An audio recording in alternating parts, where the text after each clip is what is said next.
Witam wszystkich. Jedziemy dzisiaj samochodem marki Skoda, model Kodiaq 2.0 B TDI, 240 koni mechanicznych, auto z roku 2019. Będę tutaj Wam dzisiaj opowiadał o jakichś tam nowinkach technicznych, można o tym poczytać, na innych testach pooglądać. Po prostu odbędziemy jazdę próbną. Trochę tam powiem o tym czy o tamtym, ale jednak skupimy się na jeździe, przyjemności z jazdy tym samochodem.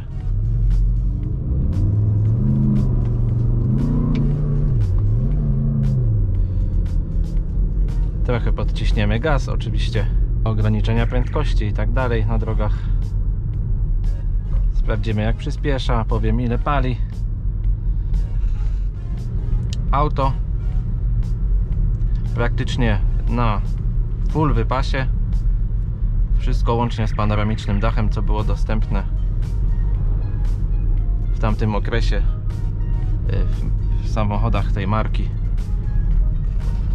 jest tutaj dostępne, niczego nie brakuje. Może zaczniemy od trybów jazdy. Mamy 4 tryby jazdy: funkcję ekonomiczną, komfortową, normalną i sportową.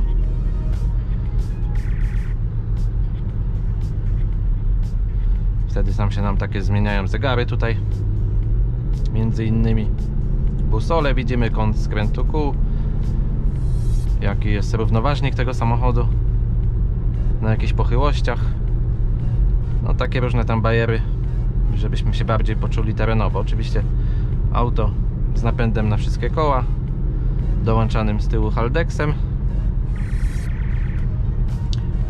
jak przystało na wszystkie teraz obecne SUV-y. No nie są to jakieś auta takie grubo terenowe, ale zawsze można gdzieś zboczyć z drogi i pojechać sobie takim autem, także gdzieś po jakichś drogach bardziej skomplikowanych i bardziej wymagających. Oczywiście tutaj są różne komunikaty, jest pełen dostęp do internetu, najbliższą stację znajdzie, jakieś komunikaty drogowe, no wszelkiego tego typu bajery są tu dostępne w tym samochodzie. Auto 240-konne z silnikiem biturbo. Jest taka też ciekawostka, że i ważna sprawa, że od tego roku 21 nie ma już takich silników, przynajmniej w Skodzie, nie wiem jak w Volkswagenie, ale w Skodzie już takie silniki są niedostępne.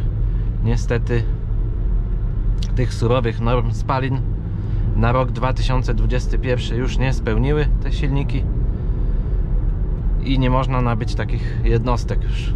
A szkoda, bo były bardzo fajne, bardzo wytrzymałe, bardzo dobre. Na pewno za parę lat, gdy te auta będą miały po 10, 12, 13 lat, będą to złote kruki na rynku. Bardzo poszukiwane jednostki. Oczywiście prędkości, przyspieszenia zrobimy sobie pomiar, zobaczymy jak to wszystko działa. Muszę gdzieś tutaj zabezpieczyć kluczyki, ponieważ one się tu wichrują ciągle. Nagramy też dźwięk z samochodu z zewnątrz. Zobaczycie jak tutaj chodzi wydech, wspomagany takim specjalnym tam urządzeniem jeszcze dodatkowo, żeby to bardziej uwydatnić na zewnątrz ten dźwięk. To wszystko też zobaczymy później na filmie.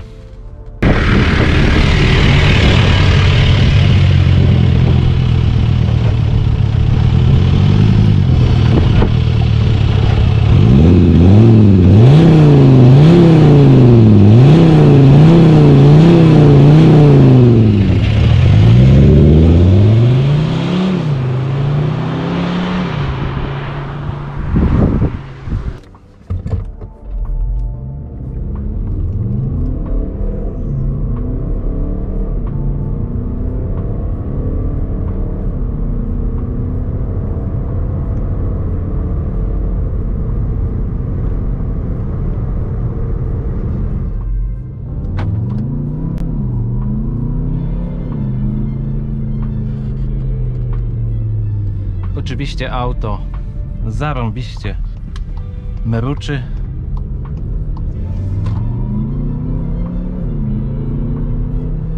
Jak sami widzicie, poezja dźwięku. Jest to trochę, wiadomo, dźwiękowo podbudowane sztucznie, aczkolwiek no, mamy wrażenie, razem z tym momentem obrotowym dużym w dieslu i tylko w dieslu taki moment 500 Nm dokładnie, to mamy to wrażenie, jakbyśmy naprawdę jechali takim nawet 300-400 konnym autem. Siedzenia są bardzo wygodne, kubełkowe.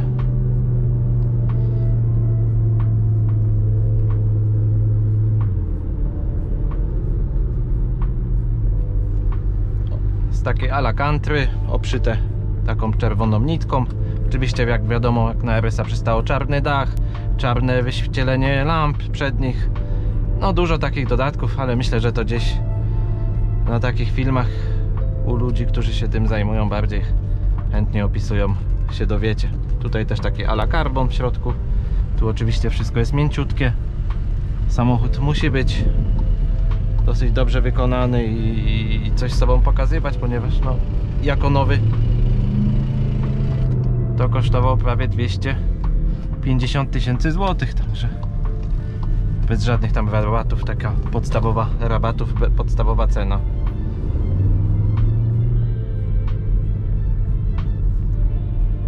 Jeśli chodzi o Lane Assist, to jadąc gdzieś na tempomacie, na jakiejś drodze bardziej szybkiego ruchu, podążając za kimś, naciskając tutaj tempomat, możemy razem ustawić się razem z tym poprzedzającym nas pojazdem i kontynuować za nim jazdę. Nawet jak są lekkie zakręty, nawet i lekkie i duże, pod warunkiem, że trzymamy ręce na kierownicy, to sama kierownica skręca i sam samochód jedzie.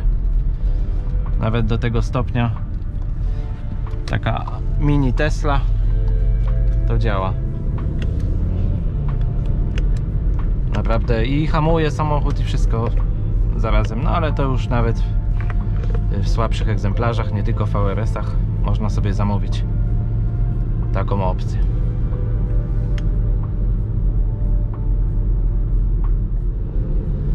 Auto jest w środku bardzo duże. Oczywiście 7-miejscowe. Z tyłu, nie rozkładając siedzeń z tyłu tych ostatniego rzędu, można sobie opierać oparcia tylne, także można z tyłu praktycznie podróżować tak jak z przodu. Oczywiście odsuwany dach, tylko go nie odsuwam, żeby tu wszystko nie było widać. Mamy czarny sufit.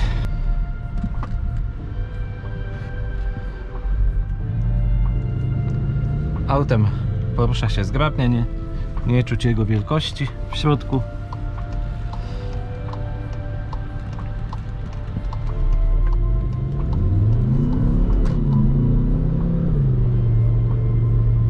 Jak widać, naprawdę uwija się do tych 50 na godzinę w momencie. Czemu towarzyszą piękne dźwięki. Jeśli chodzi o spalanie, to ten model Biturbo 2.0 TDI w mieście przy takim jeździe jak ja teraz jeżdżę, to może spalić nawet 13 litrów. Przy takiej normalnej jeździe, nie wykorzystującej mocy, będzie to gdzieś tak około dyszki. Na trasie można się zmieścić w spokojnej jeździe 6, ale jak będziemy sobie dużo pozwalać, no to będzie to około 8,5 litrów.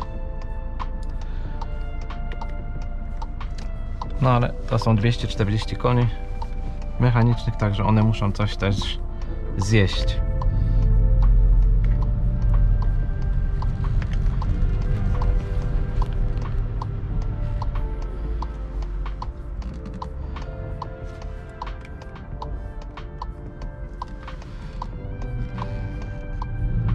Oczywiście cała ergonomia pozycja za kierownicą jest tutaj wzorowa. Nie ma się naprawdę czego przyczepić.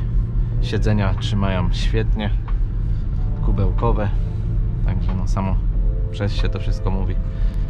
Naprawdę jest wzorowa. Można od razu udać się gdzieś na Chorwację i tym podobne takim pojazdem.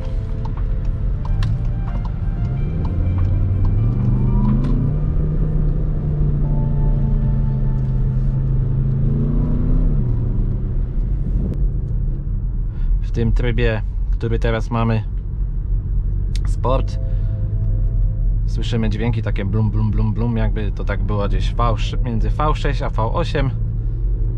Świetnie się tego słucha. No, wzorowy samochód, kosztuje swoje pieniądze, także no musi być fajny. Auto marki Skoda, stworzone dla takich ludzi, którzy nie chcą kupować jakiegoś Audi, BMW, żeby się jakoś tak wyróżniać na drodze, żeby jakoś taką na siebie ściągać uwagę. No to się kupuje najfajniejszą Skodę i zawsze jakby to nie było, to jest Skoda. Ale jaka Skoda? Jeździłem też Tiguanem Airline'em niedawno, także mogę tutaj powiedzieć, że jest dużo bardziej jakoś tak komfortowiej i miękciej. Airline był jakiś taki bardziej sztywniejszy. Tutaj widzę, że Skoda jest bardziej taka jest płynąca i myślę, że na nasze polskie drogi to bardziej się sprawdza. Jak na zachodnich drogach to może bardziej ten Volkswagen podchodzi, ale niby jest ta sama płyta podłogowa, ale naprawdę nie wiem, może tamten nie miał jakiegoś zawieszenia, coś tu jest innego, do końca się nie znam, ale jest dużo bardziej komfortowy od Tiguana. A tamten Tiguan miał podobny przebieg jak ten samochód. Oczywiście samochód to jest tutaj salonowy, nabyty przez jednego właściciela w Polsce, także wszystko tu jest tak picobello. Nie mówimy tu o jakimś sprowadzonym samochodzie z zagranicy, jakiejś tam nieznanej przeszłości.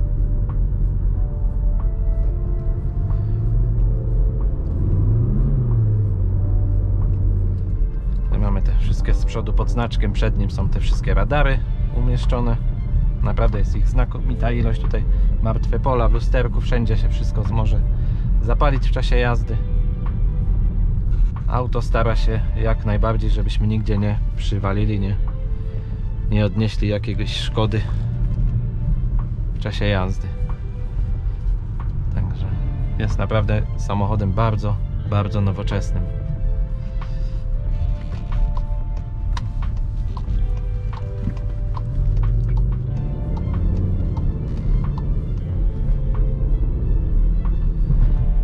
Tablet jest bardzo duży, przestrzenny, jest mega widoczny, to jest jakieś co najmniej 13 cali.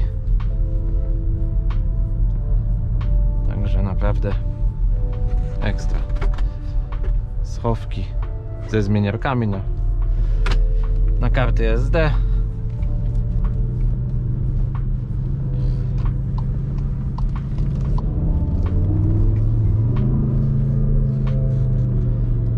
Jadę tutaj na S, bo na pewno najwięcej ludzi będzie interesować te efekty, ten dźwięk. Największa frajda z tego samochodu. Na co dzień wiadomo, każdy będzie jeździł na D. Od czasu do czasu sobie włączy ten tryb. Jeszcze jest taki dźwięk jakby zaciągnięcia powietrza, takie na samym początku. Nie wiem, czy to jest prawdziwe, czy to jest nagranie, ale naprawdę mega wrażenie robi.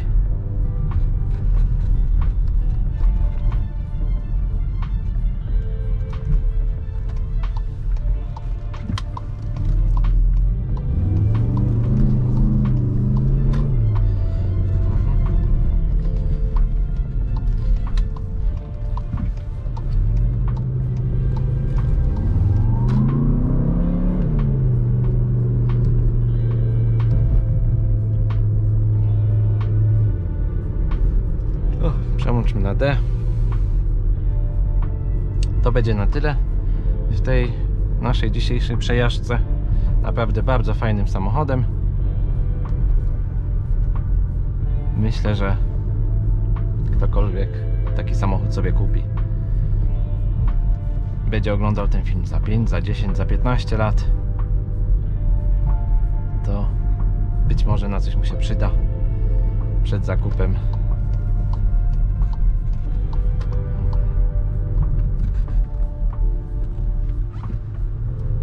To jeszcze nie tu. Także dziękuję wszystkim za uwagę i zapraszam do subskrypcji i z góry dziękuję za jakiegoś lajka pod filmem.